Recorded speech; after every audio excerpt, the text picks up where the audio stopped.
दुलाराय बर' थुनलाइ आफादनि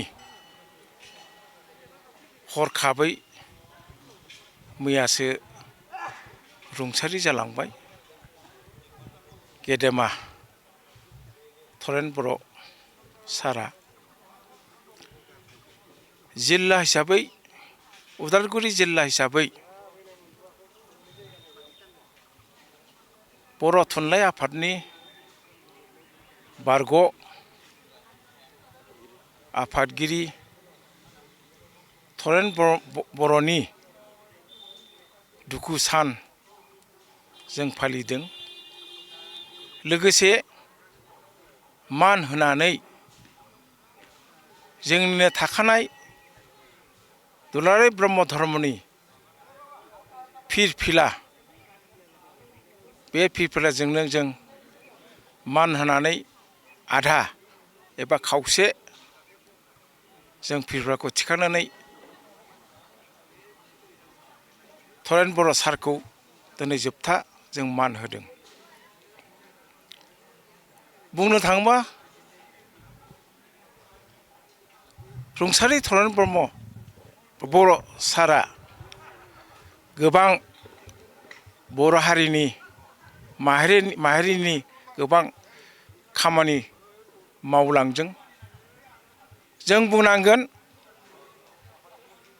बर' थुनलाइ आफादाव सासे डायनामिक सासे लिडार होननानै जों बुंनांगोन। मानो होनोबा बे थरेन बर' आफाया खुनु धोरोमफोरखौ बासियाजासेनो थुनलाइनि गेजेरजों गोबां खामानि मावलांदों।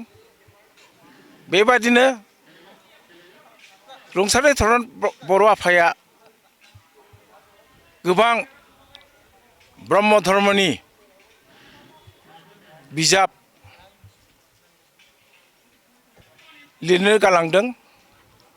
मानो होनबा गुरुदेव कालिचरन ब्रह्मनि बोसोनफोर जा समाज जा सोलोंथाइ जा अर्थनैतिक फारसेबो गुरुदेव कालिचरन ब्रह्म बोसोन होनाय बादियैनो बे आफायाबो गोबां ब्रह्म धर्मनि नामै गोबां बिजाब लिरनो गालांदों। बेनिखायनो जों रुंसारि थरेन ब्रह्म सारखौ जों ब्रह्म धर्मआबो मालाबाबो बावनो हाया। जिहेथु आफाया समाजनि खामानि मावलांबाय।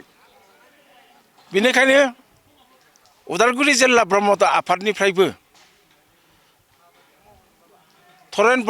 रुंसारि थरेन बर' सारनि जिउ आत्माया जाहाथे आलो गोजोनै आनान गसाइनि अननायाव